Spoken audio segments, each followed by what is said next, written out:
আবু জুনায়েদ লক্ষ্য করেছেন তার এখানে যারা আসেন তারা কেউ বিশ্ববিদ্যালয়ের বেগুনি, হলুদ এবং ডোরাকাটা দলের সঙ্গে যুক্ত নন। সকলেই আলাদা আলাদা ব্যক্তি, কারো দলীয় পরিচয় নেই। ক্ষমতার সঙ্গে যুক্ত থাকাই নির্দলীয় শিক্ষকদের সবচাইতে বড় দল। আবু জুনায়েদ ভাবনা চিন্তা করতে আরম্ভ করেছেন এই ভাঙাচোরা শিক্ষকদের সংগঠিত করেই তিনি ইচ্ছে করলে একেবারে নিজস্ব একটি দল খাড়া করতে পারেন। তার নিজের ডোরাকাটা দলটির কোনো কোনো শিক্ষক তাকে এমনভাবে নাজেহাল করতে আরম্ভ করেছেন, আত্মরক্ষার্থে এরকম কোনো পদক্ষেপ গ্রহণ করবেন কিনা এই কথাটা তার বিবেচনার মধ্যে রয়েছে। আবু জুনাইদের চুটিয়ে আড্ডা দেওয়ার একটি অসুবিধা হলো, টেলিফোন এলে তাকে বারে বারে ছুটে যেয়ে কল রিসিভ করতে হয়। বিশ্ববিদ্যালয়ের উপাচার্যকে তো সরকারি বেসরকারি নানা ব্যক্তি এবং প্রতিষ্ঠানের সঙ্গে যোগাযোগ রক্ষা করে যেতে হয়। বারবার উঠে যেতে হয় বলে গল্পগুজবের মাঝখানে ছেদ পড়ে যায়। এক সন্ধেবেলা জনার্দন চক্রবর্তী একটা অভিনব প্রস্তাব করে বসলেন। বৎস আবু জুনায়েদ, তোমাকে টেলিফোনে কথা কইবার জন্য বারে বারে উঠিয়া যাইতে হয়। ইহা আমাদের দৃষ্টিতে অত্যন্ত অশোভন বলিয়া প্রতীয়মান হয়। উপাচার্য কেন বারবার টেলিফোন যন্ত্রের কাছে ছুটিয়া যাইবে? ইহার অন্যরকম একটা বিহিত বাহির করিতে চেষ্টা করো। আবু জুনায়েদ বললেন, স্যার কি করতে বলেন? তাহলে টেলিফোন কি রিসিভ করব না? বৎস আবু জুনায়েদ, আমার কথার মর্ম তুমি অনুধাবন করিতে পারো না। তুমি টেলিফোনের কাছে যাইবে কেন? টেলিফোন যন্ত্র তোমার কাছে ছুটিয়া আসিবে। কি করে সম্ভব স্যার? বৎস, তুমি সরল জিনিসটি বুঝিতে পারিলে না। তুমি বাড়ি হইতে টেলিফোন যন্ত্রের শাখা অত্র স্থানে টানিয়া আনার হুকুম করো। বিশ্ববিদ্যালয়ের কাজকর্মও এখানে বসিয়া তুমি সম্পন্ন করিতে পারিবে। জায়গাটি অতীব মনোরম, গাভীটি তো অনিন্দ সুন্দর, বিহঙ্গগুলির কলকাকলি শুনতেও বেশ লাগে। আধারাত কাজ করিলেও শরীরে মনে কোনো শ্রান্তি অনুভব করিবে না। আমরা যেমন প্রত্যহ আসিয়া থাকি, বিশ্ববিদ্যালয়ের কর্মে যাহারা তোমার দর্শন লাভ করিতে চায় তাহারাও এখানে আসিবে। তুমি হুকুম করো। জনার্দন চক্রবর্তীর ঝুনো মস্তকে এরকম সুন্দর একটি পরামর্শ লুকিয়ে থাকতে পারে কেউ স্বপ্নেও ভাবতে পারেননি। মাওলানা তাহের বললেন, জনার্দন বাবু একটা চমৎকার প্রস্তাব করেছেন। ওল্ড মানে গোল্ড, এই কথা প্রমাণিত হলো। দুনিয়াতে বুড়ো মানুষের প্রয়োজন ফুরিয়ে যাবে না। বাদশাহ সিকান্দার জঙ্গে যাওয়ার সময় একদল বুড়ো মানুষ সঙ্গে সঙ্গে রাখতেন। কোনো বিপদ আপদ হলে তারা মুশকিল আসানের পথ বাতলে দিতেন। একবার হলো কি জানেন? আয়েশা খানম মাওলানা তাহেরের মুখ থেকে কথা কেড়ে নিয়ে বললেন,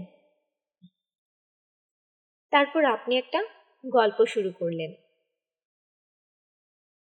কিন্তু আমরা চাই আগামীকালই টেলিফোনের এক্সটেনশন লাইন নিয়ে আসা হোক।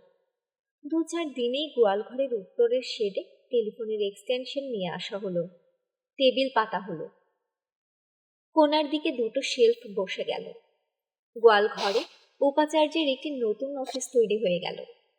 বিশ্ববিদ্যালয়ের খুচরো খাচরা কাজগুলো মিয়া মোহাম্মদ আবু জুনায়েদ নতুন অফিসে বসেই সারতে লাগলেন। অনানুষ্ঠানিকভাবে যারাই দেখা করতে আসেন তাদেরকে উত্তরের শেডে আসতে বলা হলো। মোগল সম্রাটেরা যেমন দেখাতে যেখানে যেতেন রাজধানী দিল্লিকে সঙ্গে করে নিয়ে যেতেন, তেমনি আবু জুনায়েদও দিনে এক বেলার জন্য গোটা বিশ্ববিদ্যালয়কে গোয়ালঘরে ঢুকিয়ে ফেলতেন। দিনে দিনে গোয়াল ঘরটাই বিশ্ববিদ্যালয়ের হৃৎপিণ্ড হয়ে উঠল। সেদিক দিয়ে দেখতে গেলে এটাই পৃথিবীর একমাত্র গোয়ালঘর যেখান থেকে আস্ত একটা বিশ্ববিদ্যালয়ের কর্মপদ্ধতি পরিচালিত হয়।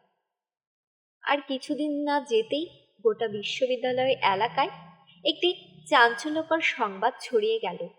উপাচার্য সাহেব বিকেলবেলা গোয়ালঘরে বসেই বিশ্ববিদ্যালয়ের নানা কাজকর্ম পরিচালনা করে থাকেন। তার গরু এবং মিনি চিড়িয়াখানা সম্বন্ধেও নানা রকম আজগুবি খবর ছড়িয়ে পড়তে থাকলো। এটাকে ঠিক গরু বলা যাবে কিনা সে ব্যাপারেও বিতর্ক আছে। গরুটির গর্ভধারিণী হলো সুন্দরবনের একটা সিঙ্গাল মাদি হরিণ এবং বাবা অস্ট্রেলিয়ান ষাঁড়। মাদি হরিণের গর্ভে এবং অস্ট্রেলিয়ান ষাঁড়ের ঔরসে উপাচার্য সাহেবের গরুটি পয়দা হয়েছে। গরুটির আকার প্রকার গরুর মতো, গায়ের রং, চোখের দৃষ্টি, স্বভাবের চঞ্চলতা সবটা হরিণের মতো। গরুটি এই অল্প সময়ের মধ্যে উপাচার্য সাহেবের কলিজার টুকরো হয়ে দাঁড়িয়েছে। এক দণ্ড দৃষ্টির আড়াল করতে চান না। নিজের হাতে উপাচার্য সাহেব গরুটিকে খাওয়ান, নিজে গোসল করান, সাধ্যমতো মলমূত্র নিজে পরিষ্কার করেন। অন্য কাউকে গরুটির ধারে কাছেও ঘেঁষতে দেন না। এটাই একমাত্র গুজব নয়, গরুটাকে কেন্দ্র করে আরও একটি কাহিনী বিশ্ববিদ্যালয়ের নিম্ন শ্রেণীর কর্মচারী এবং মহিলা মহলে চালু হয়ে গেছে। একটা জিন কিংবা পরীর সঙ্গে উপাচার্য আবু জুনাইদের গভীর ভালোবাসা হয়েছে। এই পরীটাই দিনের বেলা সুন্দর একটা গরুর বেশ ধরে গোয়াল ঘরে শুয়ে থাকে। রাত গভীর হলে অনিন্দ সুন্দর একটা মেয়ে মানুষ হয়ে আবু জুনাইদের সঙ্গে রং ঢং মতো কিছু করে। আবু জুনাইদ রাতে ঘরে থাকেন না, পরিকন্যার সঙ্গেই গোটার রাত আশনাই করে কাটিয়ে দেন। এখন আবু জুনাইদের সঙ্গে তার বড় পত্নী নুরুন্নাহার বানুরও কোনো সম্পর্ক নেই। স্বামী স্ত্রীতে কথা বলা পর্যন্ত বন্ধ। তৃতীয় আরেকটি গুজব টিচার্স ক্লাবে তৈরি হয়েছে। তার মধ্যে বিশেষ চমৎকারিত্ব নেই, নিতান্ত সাদা মাঠা ধরনের। সেটা একরকম আবু জুনাইদ নাকি স্থির করেছেন উপাচার্যের চাকরির মেয়াদ ফুরালে তিনি দুধের ব্যবসা করবেন। কারণ তিনি হিসেব করে দেখেছেন বিশ্ববিদ্যালয়ে শিক্ষকতা করার চাইতে গাভী পুষে গোয়ালাগিরি করে অনেক লাভজনক। কিছুদিন বাদেই নিউজ প্রিন্টে ছাপা একটি লিফলেট হাতে হাতে তামাম বিশ্ববিদ্যালয়ের এলাকায় ছড়িয়ে গেল। লিফলেটের শিরোনাম দেয়া হয়েছে উপাচার্য না গো আচার্য। কারা এই লিফলেট ছেপেছে, কারা বিলি করেছে তার কোনো উল্লেখ নেই। মূল বয়ানটা এরকম: ছাত্রছাত্রী, শিক্ষক শিক্ষিকা, বিশ্ববিদ্যালয়ের সচেতন কর্মচারী এবং দেশপ্রেমী দায়িত্বশীল নাগরিক বৃন্দের কাছে আকুল আবেদন, আমাদের কাছে এই বিশ্ববিদ্যালয়ের গরিয়ান ঐতিহ্যের কথা অজানা থাকার কথা নয়। এই বিশ্ববিদ্যালয়ের চাইতে বাংলাদেশের গর্ব করার সম্পদ দ্বিতীয়টি নেই। এই বিশ্ববিদ্যালয়ের ছাত্র শিক্ষকেরা এই অঞ্চলে একটি নতুন ইতিহাসের ভিত্তিভূমি রচনা করেছে। এই বিশ্ববিদ্যালয়ের গর্ভ থেকে বাংলাদেশের মুক্তি সংগ্রাম জন্ম নিয়েছে। এই বিশ্ববিদ্যালয় জ্ঞান বিজ্ঞানে, মেধা মনীষায় একদা সমস্ত ভারতবর্ষে একটা বিশিষ্ট স্থান দখল করে নিয়েছে। মাননীয় শিক্ষক শিক্ষিকা, ছাত্র ছাত্রী ভাই বোনেরা, সম্মানিত দেশপ্রেমিক নাগরিকবৃন্দ, আপনারা সকলেই এই বিশ্ববিদ্যালয়ের স্বর্ণোজ্জ্বল গৌরব মণ্ডিত দিনের কথা স্মরণ করে অশ্রুপাত করুন। আজকের দিনে বিশ্ববিদ্যালয়ের সেই অতীত দিনের গৌরবের লেশ মাত্রও অবশিষ্ট নেই। বিশ্ববিদ্যালয়ের হরদম খুনোখুনি, হামলাহামলি চলছে। নিয়মিত ক্লাস বসছে না, পরীক্ষা হতে পারছে না, সেশন জট লেগে আছে। বিশ্ববিদ্যালয় থেকে পাশ করে বেরোতে ছেলেদের চাকরির বয়স চলে যায়, মেয়েদের বিয়ের বয়স পার হয়ে যায়। বিশ্ববিদ্যালয়ের প্রশাসনের সর্বত্র দুর্নীতির আখড়া বসেছে। বিশ্ববিদ্যালয়ে সংগঠিত সমস্ত অপকর্মের জন্য দায়ী ডোরাকাটা দল। ওই দলটি কতিপয় দেশদ্রোহী শিক্ষকদের একটি সংগঠন। তারা ছলে বলে কৌশলে বিশ্ববিদ্যালয়ের প্রশাসনিক ক্ষমতা আপন মুঠোয় নিয়ে এই সুপ্রাচীন বিদ্যাপীঠটি ধ্বংস করার ষড়যন্ত্রে সর্বক্ষণ তৎপর রয়েছে। ডোরাকাটা দল এমন এক ব্যক্তিকে উপাচার্যের পবিত্র আসনটিতে বসিয়েছে জ্ঞান বিদ্যার প্রতি যার বিন্দু মাত্র শ্রদ্ধাবোধ নেই। ওই উপাচার্যটি তার পোষা গরুর পেছনে যত সময় ব্যয় করেন, গোটা বিশ্ববিদ্যালয়ের জন্য তার 3/1 সময়ও ব্যয় করেন না। এই ব্যক্তি এই ঐতিহ্যমণ্ডিত বিশ্ববিদ্যালয়টিকে গোশালয়ে পরিণত করার বন্দোবস্ত এরকম ভাবে পাকা করে এনেছেন। এই ব্যক্তি যদি দীর্ঘদিন ক্ষমতায় থাকেন, বিশ্ববিদ্যালয়ের প্রাণ সম্পূর্ণরূপে ধ্বংস হয়ে যাবে, শুধু কঙ্কালটিই টিকে থাকবে। এখনো সময় চলে যায়নি। সকলের কাছে উদাত্ত আহ্বান রাখছি, আমাদের এই মহান বিশ্ববিদ্যালয়কে ডোরাকাটার দল এবং তাদের মনোনীত উপাচার্য আবু জুনায়েদের চক্রান্ত থেকে রক্ষা করার জন্য সকলে এগিয়ে আসুন। এই লিফলেটের কয়েকটি কপি যথারীতি গোয়ালঘরের সন্ধ্যা আসরে এসে পৌঁছালো। আড্ডায় রীতিমতো একটা চাঞ্চল্য সৃষ্টি হলো। সকলেরই একটা প্রশ্ন, এরকম নোংরা কর্ম কে বা কারা করতে পারে? সকলেরই ধারণা গাছের গুড়ি আলাদের সঙ্গে এই লিফলেটের একটা সম্পর্ক অবশ্যই আছে। ডক্টর দেলোয়ার হোসেন নিশ্চিত করে বললেন, ডক্টর আহমদ ত্বকির উস্কানিতেই এই লিফলেট ছাড়া হয়েছে। ত্বকি সাহেবের সার্ভিস এক্সটেনশনের আবেদনপত্রে উপাচার্য সাহেব সুপারিশ করেননি বলেই তার বিরুদ্ধে তিনি উঠে পড়ে লাগতে এসেছেন। দর্শন বিভাগের আয়েশা খানম ডক্টর দেলোয়ার হোসেনের মুখের কথা টেনে নিয়ে মন্তব্য যোগ করলেন, উপাচার্য সাহেব যদি একটু ভালো কাজ করে থাকেন, আমার মতে সেটি হলো ডক্টর ত্বকির সার্ভিস এক্সটেনশনের আবেদনে সুপারিশ না করা।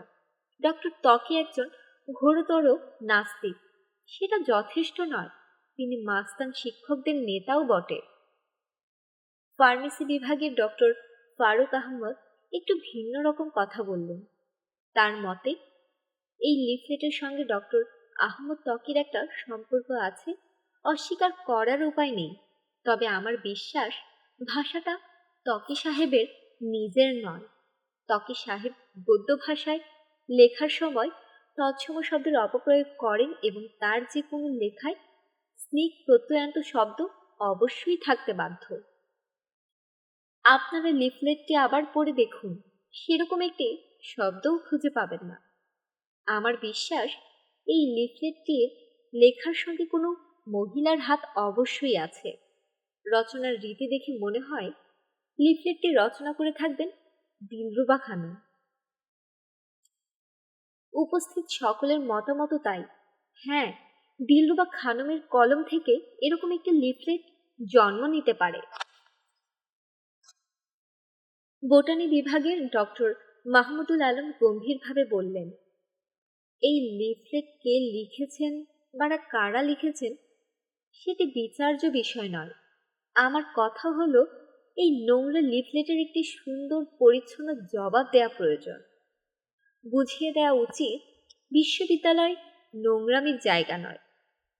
উপাচার্যের দিকে তাকিয়ে বললেন, কি বলেন স্যার? আবু জুনায়েদ চশমার কাঁচ মুছতে মুছতে জবাব দিলেন, আমি কি বলবো, বিশ্ববিদ্যালয় আপনাদের, আপনারা যা মনে করেন করবেন।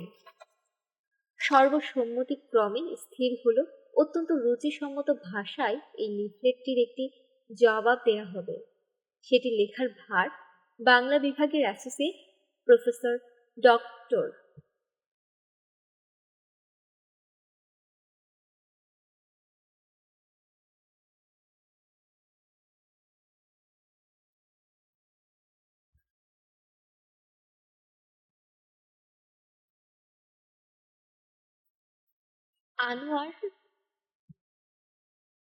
আনোয়ারুল আজিমের উপর দেয়া হলো।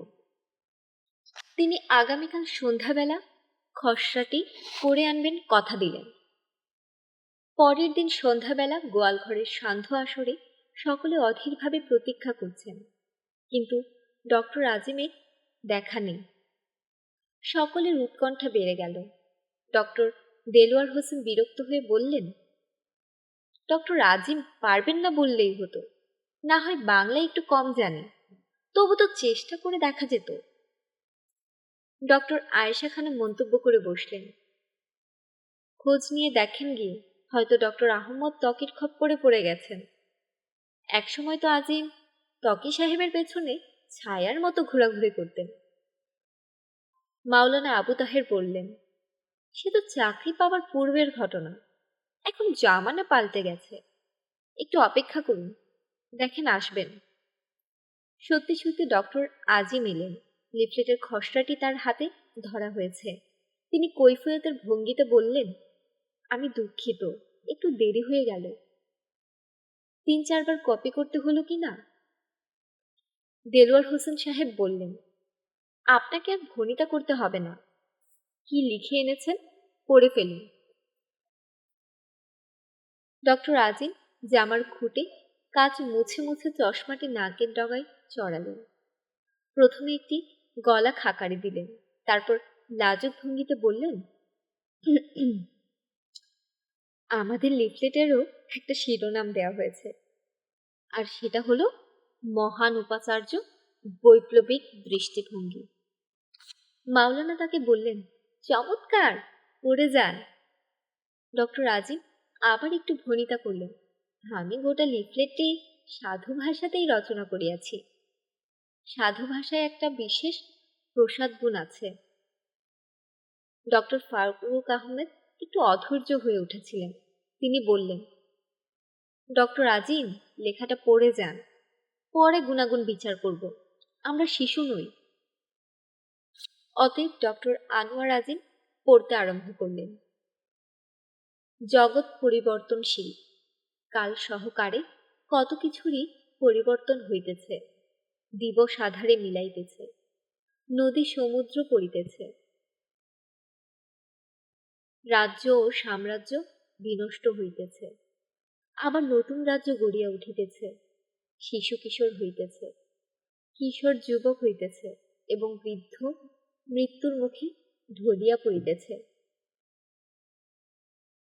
সুতরাং দেখা যাইতেছে পরিবর্তন জগতের ধর্ম। যে কেহ পরিবর্তনকে মানিয়া লইবে না, সে আপনার মৃত্যুর পথ আপনি প্রশস্ত করিবে, আপনার কবর আপনি খনন করিবে।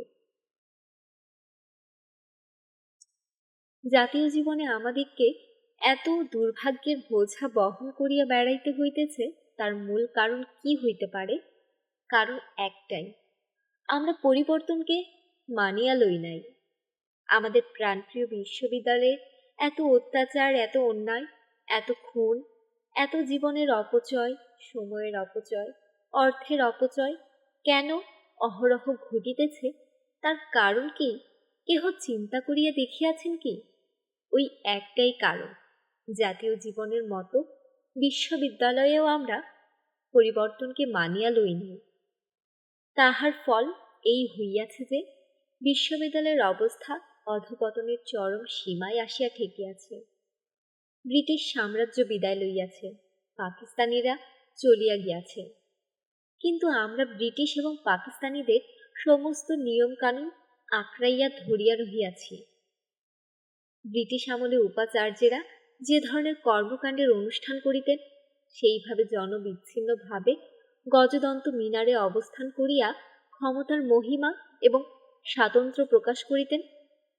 পাকিস্তানি আমলের উপাচার্যেরা সেই জীবন পদ্ধতির অক্ষম অনুকরণ করিয়াছেন।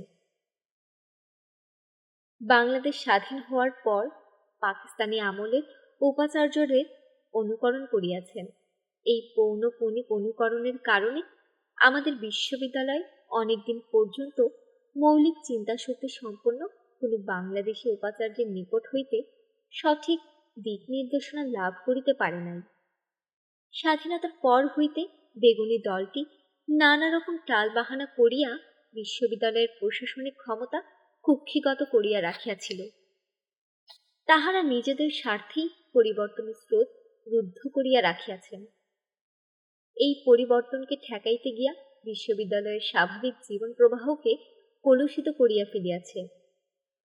বিশ্ববিদ্যালয়ে এত অনিয়ম হইতেছে, এত অন্যায় হইতেছে, এত খুন হইতেছে, এত সেশন জট হইতেছে, জীবনের এত অপচয় হইতেছে, সবকিছুর জন্য বেগুনি দলই দায়ী। ডোরাকাটা দল তাহাদের অন্যায় অবিচার সংশোধন করিয়া এই বিশ্ববিদ্যালয়ে একটি আদর্শ পরিবেশ সৃষ্টি করিবার জন্য সদা সর্বদা তৎপর রহিয়াছে। তাহাদের মনোনীত উপাচার্য মিয়া মোহাম্মদ আবু জুনায়েদ সাহেব কোন রকম দ্বিধাদ্বন্দ্ব না করিয়া ঔপনিবেশিক আমলের উপাচার্যের জীবন পদ্ধতি প্রত্যাখ্যান করিয়াছেন। তিনি একেবারে আমাদের দেশের সাধারণ মানুষের জীবনের একই সমতলে নামিয়া আসিয়াছেন। তিনি গাছপালা পশু পাখির মধ্যে জীবনের পূর্ণতা এবং সার্থকতা আবিষ্কার করিতে তৎপর হইয়া উঠিয়াছেন। ইহা কি একটি মহান বৈপ্লবিক দৃষ্টান্ত নয়? অতীতে কোনো উপাচার্য সাজানো গোছানো অফিসের মায়া ছাড়িয়া একজন সরল গ্রামীণ মানুষের মতো একটি চালা ঘরে নিজের দপ্তর প্রতিষ্ঠা করিয়াছে, গবাদি পশুর সঙ্গে বিহঙ্গের সঙ্গে জীবন এবং কর্তব্য ভাগ করিয়া লইয়াছেন। যাহাদের দৃষ্টি নিজ, তাহারা সর্বদা নীচতা দেখিতে পাইবেন। তাহাদের আশ্চর্য হইবার কিছুই নাই। বর্তমান বিশ্বে সর্বত্র পরিবেশ রক্ষার আওয়াজ বুলন্দ হইয়া উঠিয়াছে। আধুনিক পৃথিবীর সভ্য মানুষের পরিবেশ রক্ষার উদাত্ত আহ্বান তাহাদের মর্মে প্রবেশ করে নাই। তাহারা মধ্যযুগের অন্ধকারে চক্ষু আবৃত করিয়া রাখিয়াছেন, দিনের আলো দেখিতে পাইতেছেন না। প্রকৃতি মানুষের একার নয়, মানুষকে পশু পাখি গাছপালার সঙ্গে প্রকৃতি সমানভাবে ভাগ করিয়া লইতে শিক্ষা করিতে হইবে। এইটাই হইল সভ্যতার মর্মবাণী। আবু জুনায়েদ সাহেব বাংলাদেশের 85% জন কৃষিজীবী মানুষের জীবনের সঙ্গে সহমর্মিতা প্রকাশ করিবার জন্য অনেক কষ্ট করিয়া একটি গবাদি পশুকে আদর করিয়া পুষিতেছেন। পরিতাপের বিষয় হইল বেগুনি দলের লোকেরা তাহার এই দৃষ্টান্তমূলক কর্মটি অপব্যাখ্যা করিতেছে। দেশের মানুষ ভালো করিয়া জানে কে বন্ধু কে শত্রু। আমাদের জীবনের একমাত্র অবলম্বন গরুকে লইয়া যাহারা ব্যঙ্গ করে, দেশের মানুষ তাহাদের চিনিয়া লইতে ভুল করিবে না।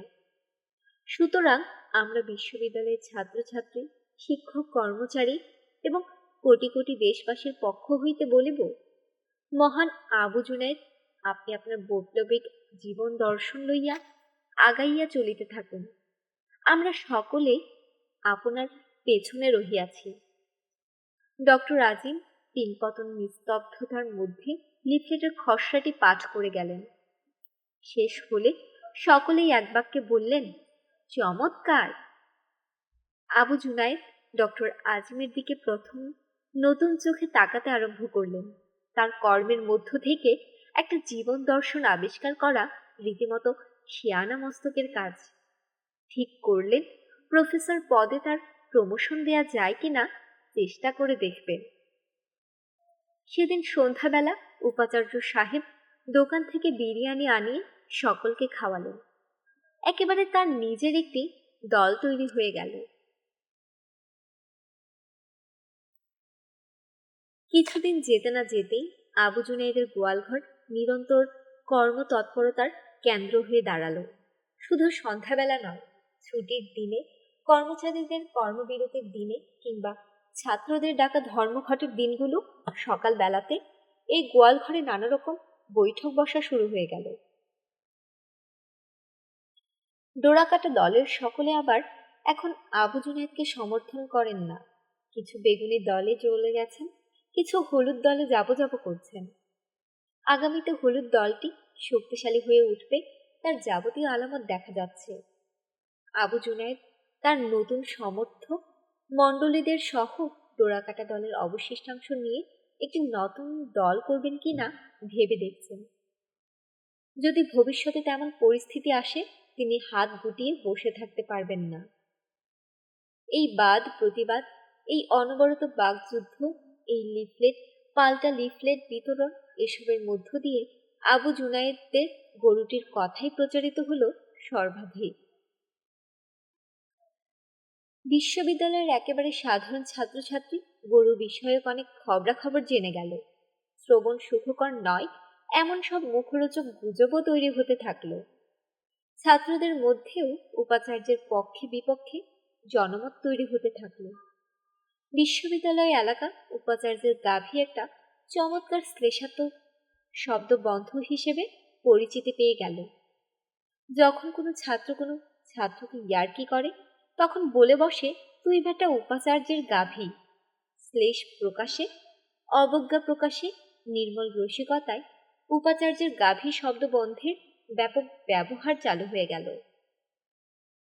উপাচার্যের গাভী শব্দবন্ধ অল্প কিছুদিন মধ্যেই তরুণ ছাত্রছাত্রীদের নানান ধরনের ভাব প্রকাশের মাধ্যম হয়ে দাঁড়ালো।